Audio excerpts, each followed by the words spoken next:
Malgré la réunion qu'il y a entre le présidium ainsi que différents chefs de regroupement politique, l'impasse persiste. Persiste par rapport à la désignation du ticket devant conduire l'Union sacrée au bureau définitif. Nous allons essayer d'analyser sur ces plateaux avec Ngoïka Sandji, qui est sénateur, député national, député provincial. Triple casquette. Bienvenue. Merci Jean-David. Ça vous va cette casquette, cette triple casquette, député national, provincial, sénateur? Vous vous sentez à l'aise? Vous savez, c'est l'honneur que le peuple m'a fait. Vous savez, dans la vie, il faut avoir une bonne conduite, il faut rencontrer la volonté de la population. Ce n'est pas de l'égoïsme politique. Pas du Parce que tout. vous voulez seulement vous. Vous pouvez quand même soutenir quelqu'un d'autre pour qu'il soit député, qu'il soit sénateur, et pour que vous vous concentriez seulement soit à l'Assemblée nationale, soit au Sénat. Mais ce que j'ai fait là, je l'ai fait pour d'autres. Hein. Déjà, ceux de ta famille? Déjà, pas la famille. Déjà, en Bujumaï, à l'Assemblée provinciale, il y a un jeune qui ne pouvait pas être élu, mais qui ne pouvait pas être élu. Qui a été suppléant de Ngoïka Sandji au niveau de la députation provinciale. Et là, il est devenu député provincial. Il n'est ni de ma famille, ni de mon territoire. Donc il est de Kabé-Kamouan. Moi, je suis de Chili. Et donc pourquoi, loin là. Pourquoi vous avez porté le choix sur lui? Il était actif, un militant actif. Il a soutenu la vision correcte que nous prenons, la défense des intérêts de la population. Et donc, il a travaillé avec nous. Et voilà pourquoi, depuis très longtemps, hein, il est jeune, il a commencé avec nous. Et nous l'avons choisi. Aujourd'hui, il est député provincial.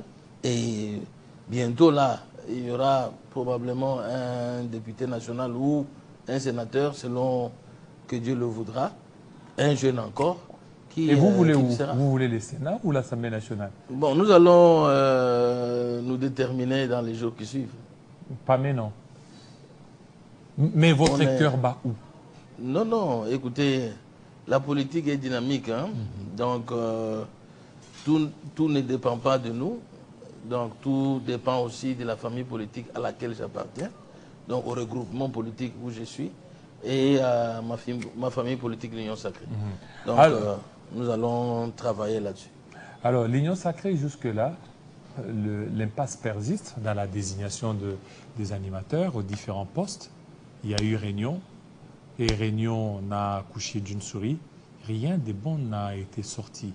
Jusque-là, vous vous en remettez à la sagesse du chef de l'État. Vous ne voyez pas qu'à un certain temps, il y a manque de maturité. Vous aurez dû vous décider et puis aller tout droit et puis prendre des décisions judicieuses. Existe-t-il l'impasse? Je ne crois pas, parce que il y a eu une réunion du présidium de l'Union Sacrée et des regroupements membres de l'Union Sacrée. Donc de cette réunion, il est sorti les conclusions selon lesquelles il fallait transmettre les regroupements selon l'ordre d'arrivée, selon le poids politique et de l'ordre d'arrivée, selon les résultats de la CENI. Donc pour éviter que quelque part que l'on aille encore chez le chef de l'État et qu'il dise qu'il n'est pas satisfait du genre, on n'a pas respecté le genre et aussi les provinces, qu'on lui transmette les conclusions de la réunion et pour qu'il y ait une fois pour toutes une décision, qu'on lève l'option une fois pour toutes. Et ça, ce n'est pas de l'impasse. Et je crois que d'ici demain ou après-demain... Mais pourquoi vous voulez vous en référer au président de la République? C'est une autre institution, l'institution président de la République, et vous êtes les parlements, autre institution. Vous ne voyez pas qu'avec vos actions, il risque d'avoir immixtion du pouvoir exécutif dans les parlementaires ou dans les législatifs? Non, il ne faut pas qu'il y ait de la confusion là-dessus. Nous voyons les chefs de notre famille politique, qui est Félix-Antoine Tshisekedi, le camarade Félix-Antoine Tshisekedi Tshilombo, en tant que famille politique, pas dans le cadre de ses fonctions de président de la République. Donc il est en même temps le chef de notre majorité, de notre famille politique, l'Union Sacrée. C'est dans ce cadre-là que nous collaborons et nous devons lui rendre compte. Parce qu'il appartient à une famille politique. Vous voyez? C'est cette famille politique qui a battu campagne pour lui, pour qu'il soit là où il est. Vous voyez? Et donc, nous devons collaborer dans ce sens-là, pas dans le cadre de ce qui le concerne comme président de la... Parce que l'Assemblée nationale et la présidence, il n'y a pas collaboration.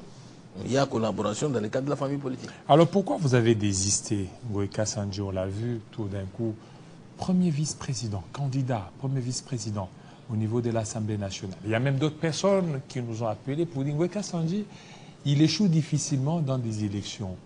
Et déjà, on a senti qu'il devait certainement aller jusqu'au bout. Alors pourquoi ces revirements?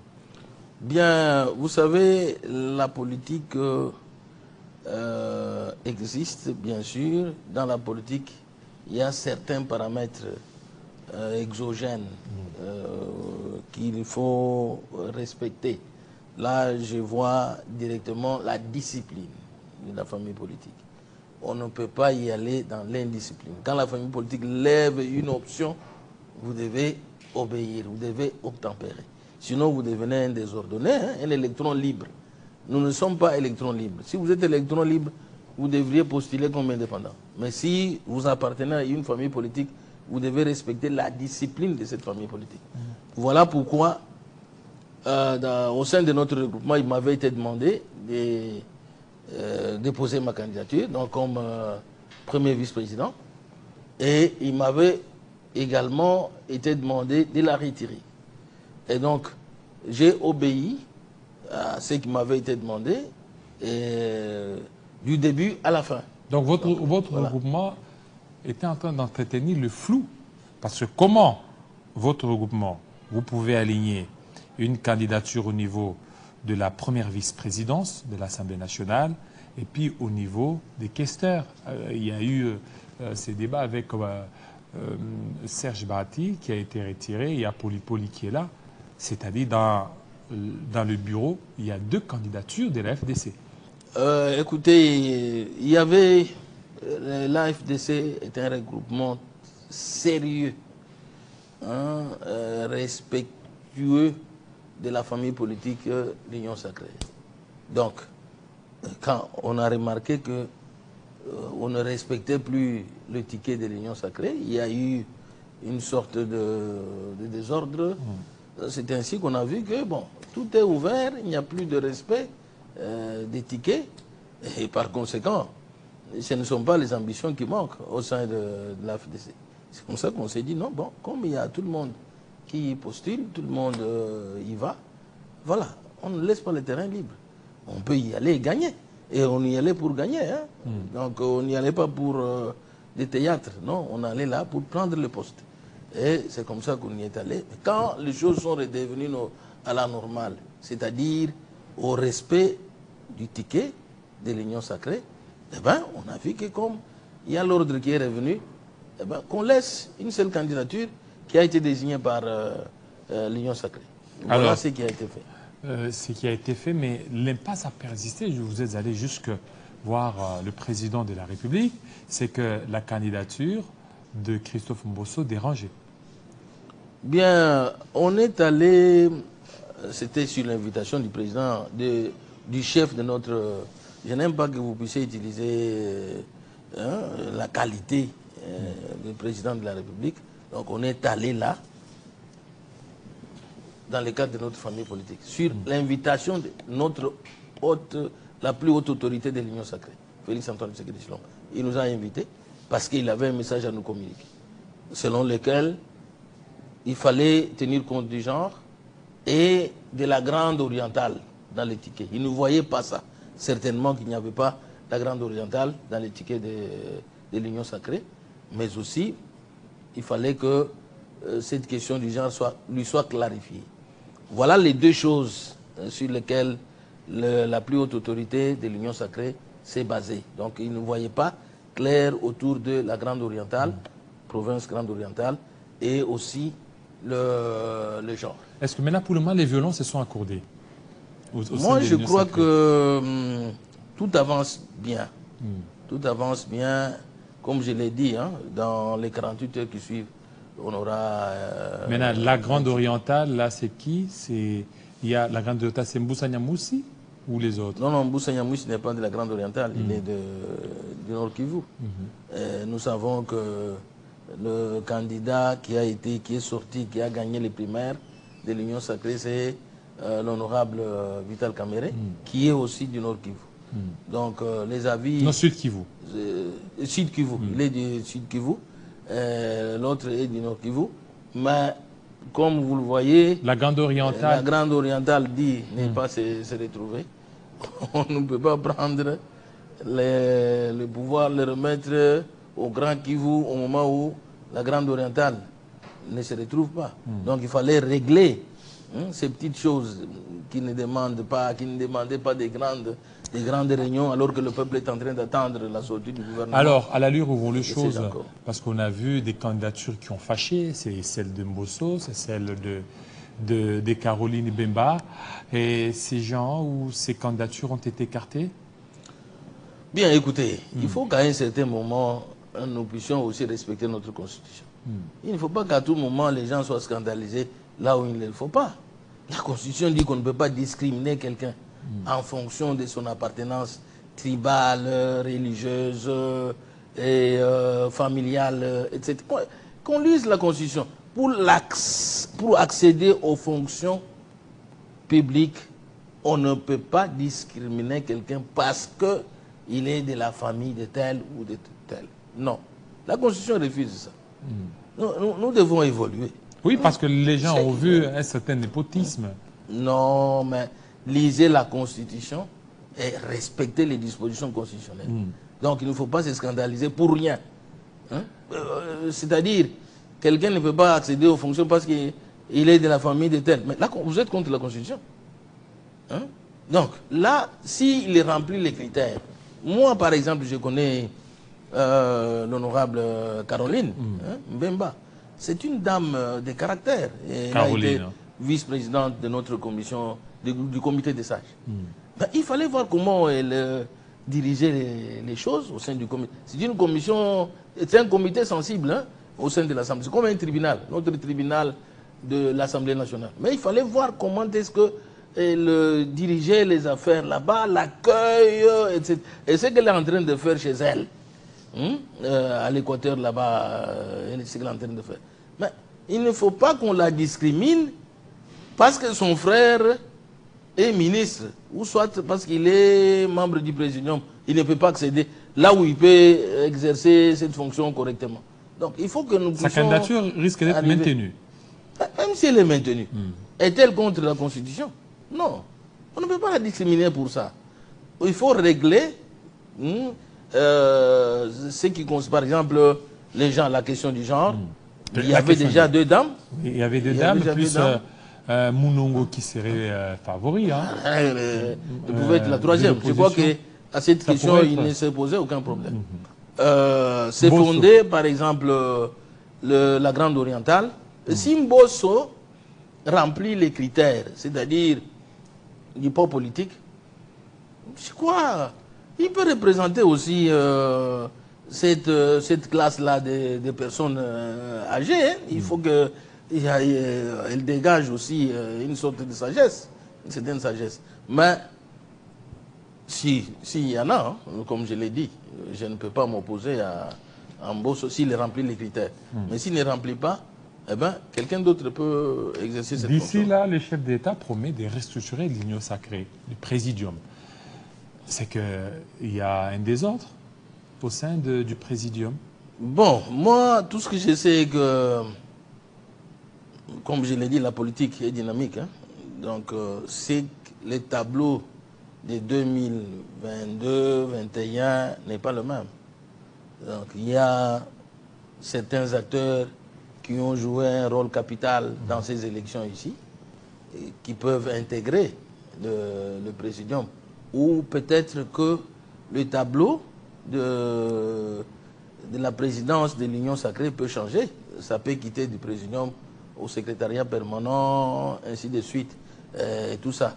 Je n'entre pas dans les secrets du chef, dans la discrétion du chef. C'est lui seul qui sait ce qu'il va faire pour restructurer notre famille politique. Alors, parce qu'on a vu, il y a même des audios qui ont fuité, le président qui veut assez que l'Union sacrée puisse conserver le pouvoir le plus longtemps possible et que les alternances bloqueraient le pays. Bon, écoutez, on ne cherche pas le pouvoir pour le perdre demain. Il faut, partout au monde, hein, les démocrates là qui y sont, vous voyez Biden qui est là, leur famille politique voudrait continuer pour mettre en œuvre leur politique du bien-être des Américains. Même aussi, si Félix Antoine Tshisekedi dit aujourd'hui que nous devons conserver le pouvoir le plus longtemps possible, mais il a dit, à condition de rencontrer la volonté de la population, à condition de servir la population, de lui donner son bien-être. Donc, vous voyez ce que le président a dit. Et donc, s'il dit, si nous faisons ça, nous pouvons garder le plus longtemps ce pouvoir, pour ne pas le perdre. Bon, il a posé une condition, hein, à condition d'éviter les antivaleurs, hein, et doter au sein de nous les antivaleurs et des choses qui fâchent la population. C'est ça qu'il a dit. Alors, ça ne sera pas une très bonne chose si on termine cette tranche sans parler de ce coup d'État raté hier. Alors, on a tous suivi des coups d'État, un jeune, un certain Christian Malanga, après avoir essuyé une défaite chez Vital Kamerhe, il est allé au niveau du palais de la Nation, un boulevard, ce qui montre qu'il y a des défaillances au niveau des services sécuritaires. Bon, il faudrait que le porte-parole de l'armée, qui nous a dit, qui a taxé des professionnels, les éléments de la garde républicaine, qui ont agi en professionnel, qui n'ont pas perdu un seul élément. Mais comment justifier le fait que ces gens-là aient accédé au bureau du président de la République, donc aient traversé les barrières et entré avec des automobiles sans qu'il y ait perte vies humaines? Il devait y avoir affrontement.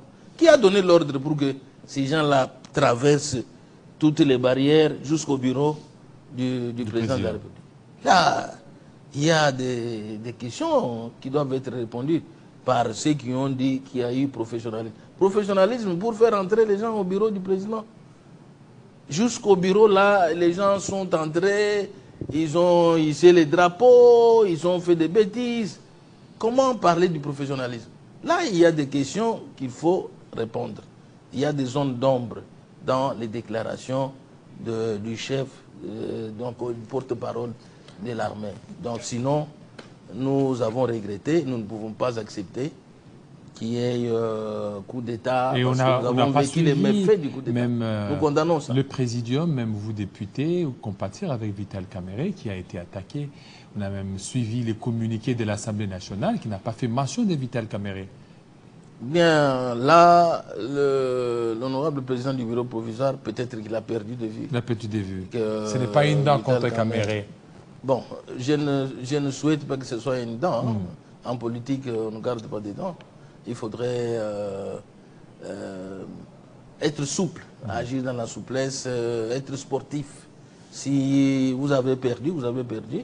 C'est lui qui a gagné. Bon, le considérer comme tel, comme candidat président accepté par la majorité des membres de l'Union sacrée. Et donc avancer. Moi aussi, je condamne avec la dernière énergie ce qui s'est passé à la résidence de l'honorable président Vital Kamerhe et ce qui s'est passé au Palais de la Nation. Nous avons choisi les élections comme mode par excellence d'accéder au pouvoir. C'est le souverain primaire qui désigne qui peut le diriger et non les coups d'État. Qui peut être ces commanditaires, à part lui, monsieur là, qui a perdu sa vie? Alors, il peut y avoir d'autres commanditaires en état tout commanditaire. Mais comment ne pas croire qu'il peut y avoir certains commanditaires?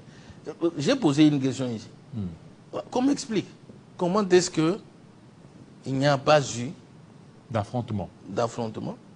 Mais les gens ont accédé au bureau du président. Comment? Comment ont-ils traversé les barrières? Première barrière, deuxième, avec des automobiles. Alors que c'était un endroit hyper sécurisé. Sécurisé.